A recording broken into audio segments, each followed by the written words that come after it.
r/AskReddit asks, what was your "you need to see a doctor" moment? When my appendix ruptured at midnight. I had been feeling a weird dull pain for the last few days, but this felt like I'd just been stabbed and actually made me see stars. I ended up going to my next door neighbors, who I'd never spoken to before, and begged the wife to call 911 for me. Instead, she yelled for her husband. He asked me a few questions, poked me a few times, and asked me to jump. When I couldn't, he drove me to the hospital with his wife. On the way there, he called my hospital and told the person on the other end of the line, "This is Dr. Anderson, fake names here. I'm bringing in a patient with, insert medical terms here / ETA, whatever time / and a whole bunch of directions that I can't remember." Then the wife informed me that her husband was the medical director of the hospital I went to. Once we got to the hospital, it was honestly one big blur, and I was only conscious for some of it. I ended up being rushed to surgery and stayed in the hospital for roughly a week. And to add a wholesome note to this whole story, the medical director's wife stayed by my side for the entirety of that week, even while I was sleeping / unconscious.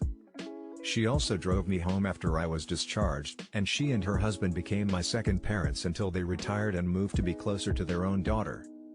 When I was lying in my bed, I suddenly felt pain in my back. I took some painkillers, thinking it'd go away. Nope. It just got worse, fast. I woke my mom at 5-ish am, begging for help. She refused and got mad at me for waking her, and went back to sleep. Another 2 hours later and I'm curled up on bathroom floor, unable to stand up. The pain is so unbearable, all I can do is endlessly throwing up and weep. My mom called ambulance and boy, was the paramedic furious with her. Spent nearly entire day at the hospital. It was a kidney stone. I have never felt such pain before or after. Sounds like my mom. Once I came down with a fever, chills, and severe stomach cramps, was like this for 3 days and I knew something was really wrong. The stomach pains kept getting worse and worse, so I began asking her to take me to see a doctor. She blew me off, telling me to stop exaggerating. I was 20-something years old and not the type who's ever exaggerated. On day 4 I began crapping out blood and demanded she take me to the hospital or I would take a cab. She finally agreed, and it turned out I had an intestinal infection that had spread to my colon. My family was infuriated with her, and to this day I like to remind her, remember that time you refused to get me medical attention, lol. Fucking kidney stones. You know how most things you can kinda work your way through on your own? Like, bandage it up, drink some water, take a Tylenol and wait it out? Kidney stone doesn't play like that. It has to be what it feels like to take gut shots from Tyson. I've never gone to a doctor more enthusiastically in my life. My dad is the kind of guy who wouldn't take even a painkiller or decongestant even if he had pneumonia unless we twisted his arm. 1 a.m., New Year's morning, I'm roused out of bed as he asks me to drive him to the ER, literally 5 minutes and 3 turns away. Pale as a ghost and been puking for at least 3 hours.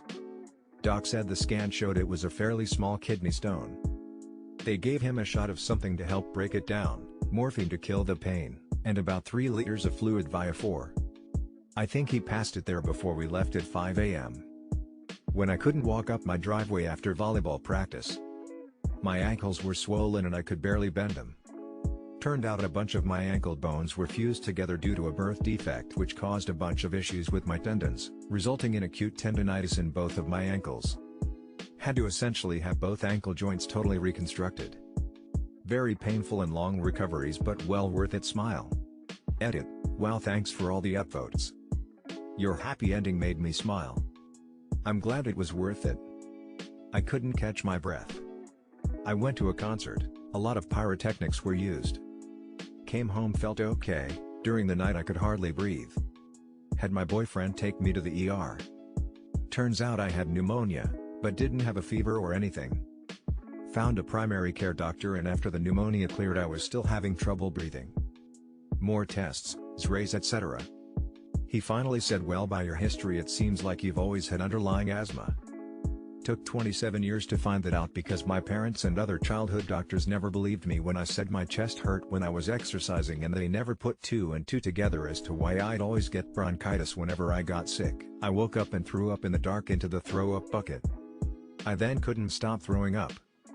When I went to the bathroom to dump the bucket, I noticed blood in it. So I woke up my parents and told them. They still took showers before they took me urgent care. I'll never forget how confused and dumbfounded I was with their lack of urgency at the situation. Sheesh, the continuous vomiting alone would alarm me. Is that kinda common for you, though? Is that why you had a throw-up bucket near your bed? I'm guessing that's where it was? First time I had an oral migraine. I was 12 and in the shower getting ready for school, and suddenly I couldn't see. My vision looked like when you stand up too quickly and get stars, but that was my entire field of vision, and it didn't go away. I freaked out and screamed for my mom, who had no idea what was going on when I explained it to her, so she took me to the ER down the road, and after we explained what was going on with my vision, the intake nurse said, "Oh, she's about to get one whopper of a headache." They gave me a shot of Reglan, which knocked me out for a full 2 days. An oral migraine at 12? Can't imagine how scared you were?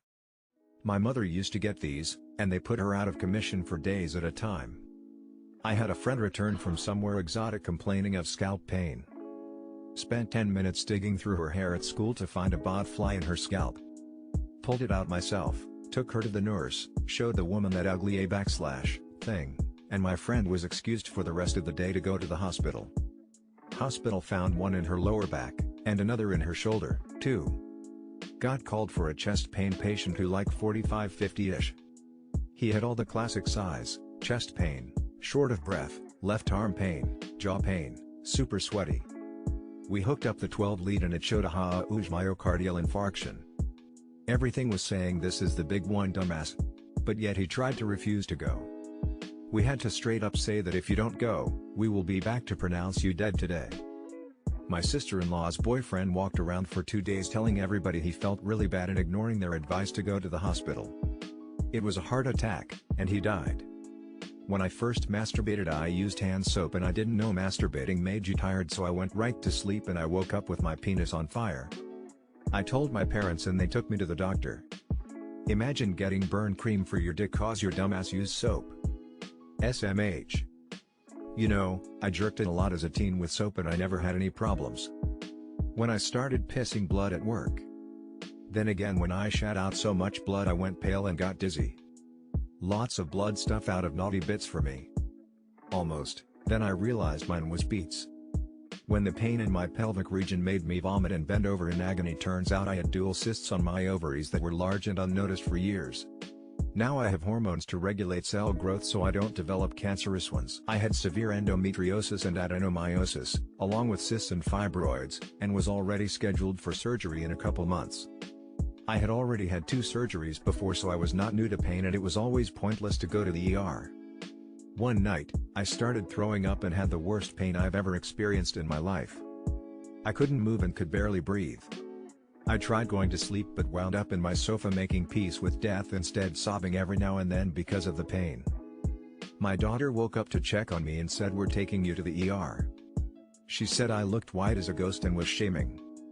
Once at the ER my doctor/surgeon had me admitted right away and put me on oxygen and morphine.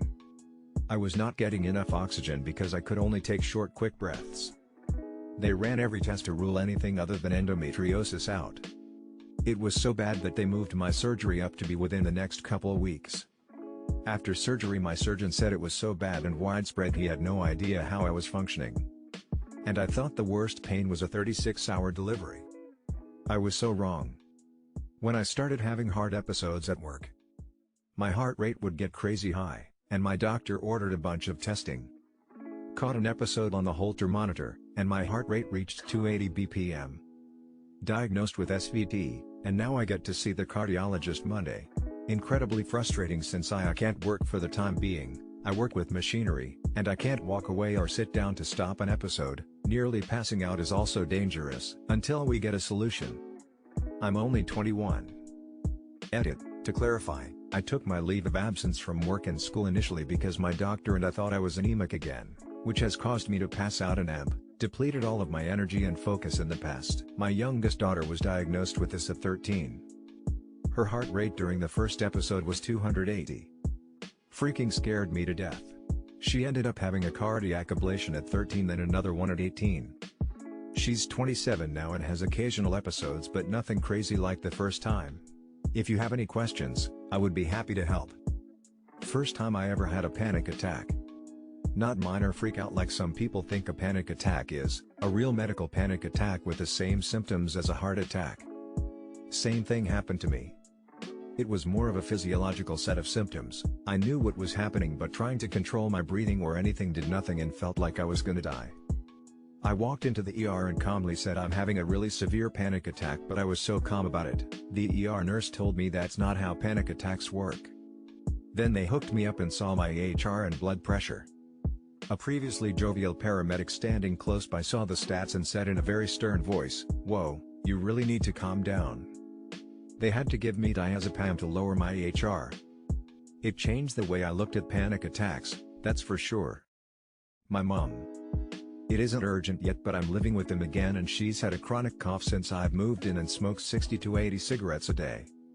It's quite distressing listening to her have a bout of coughing and instantly light a cigarette up.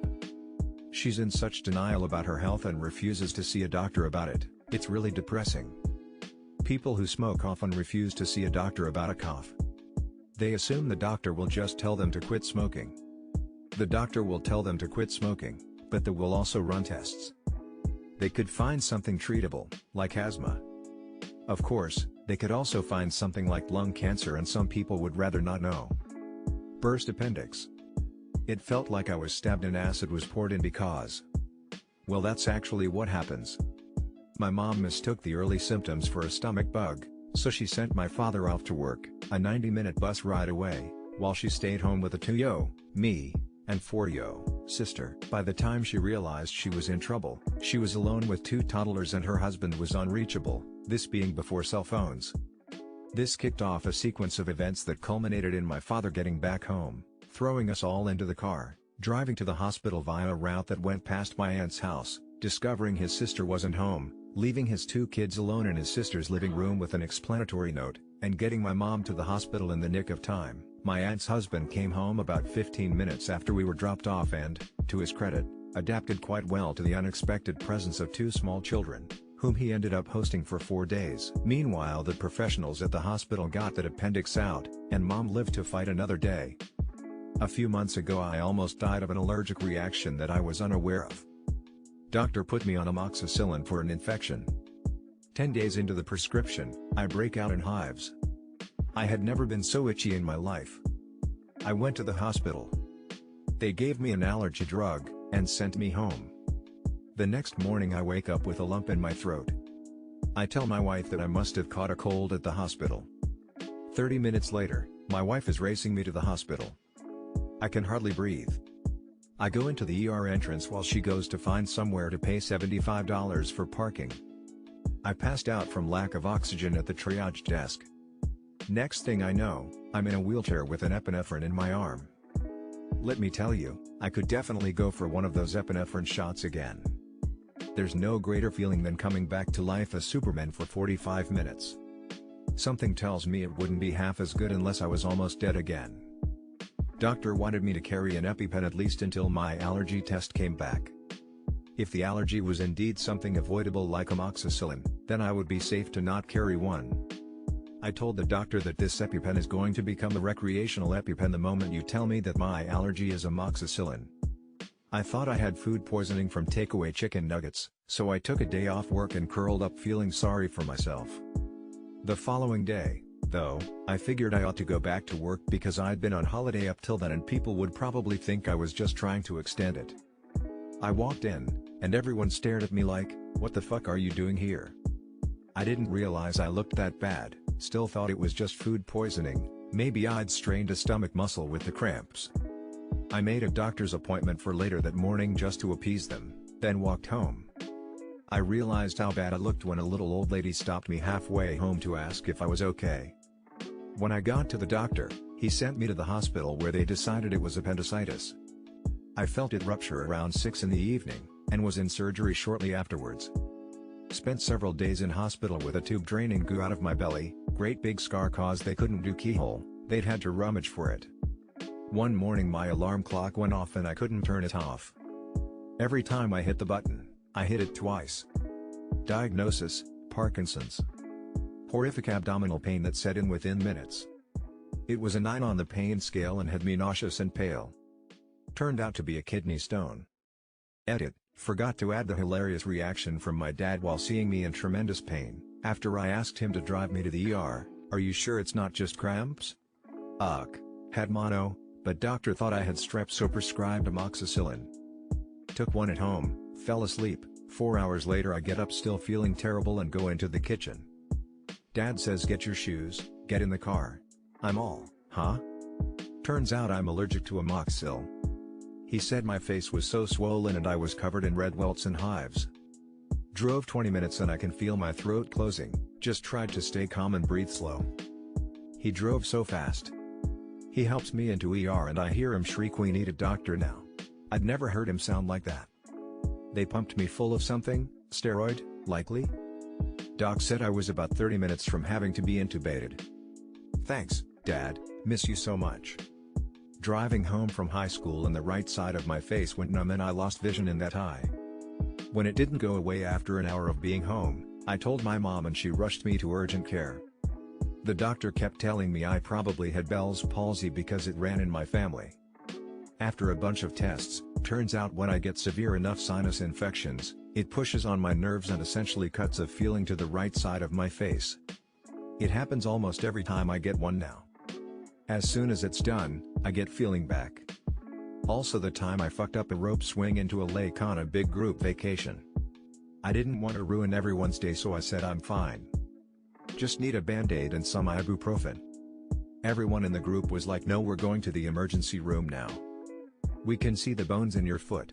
When the adrenaline wore off at the emergency room is when I realized how much it hurt and how bad I had cut my foot. Had a mild rash on my foot last. Went to the doctor when it started cracking and bleeding, and took the 14-day course of antibiotics. On day 13, at 11 at night, the skin on my foot bubbles up and starts sloughing off, similar to a second-degree burn. I do a video session through my insurance company and the doctor basically says go to the ER now, do not pass go, do not collect $200. I had 70 ringworm sores all over me. Couldn't get in to see a doctor because of COVID. Made them see me so I didn't have to go to the ER, and they told me you should have come in sooner, bitch. I tried. I went to the bathroom the night while having awful stomach pain. The pain still persisted. I fainted in the hallway on the way back to my bedroom and couldn't take in a full breath. I waited till the next morning to go to urgent care, BC the copay for that is way cheaper than the ER, ended up getting referred to the ER anyway. Turns out I had a cyst burst and had bled a bit internally. 0-10, would not recommend. My hand was very red and very swollen due to an infected cat bite. I was walking past my cat and I went to give him the walk by full body head to tail kitty back rub I gave him a million times before. Only this time at the exact moment my hand made contact with him I accidentally stepped on his tail.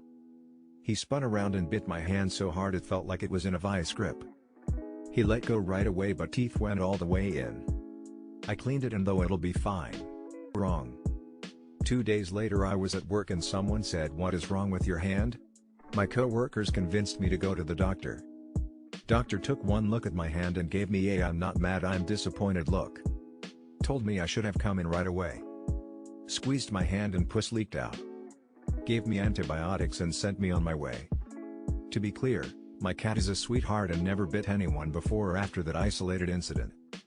I scared him and hurt him at the same time. Bless you for defending your cat even though he hurt you accidentally.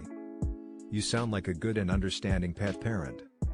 I get so upset when people get mad at animals for reacting naturally to fear and distress. They can't help their reactions sometimes and shouldn't be punished in those situations. The only times my cats have hurt me is when they've been scared, they never do it intentionally.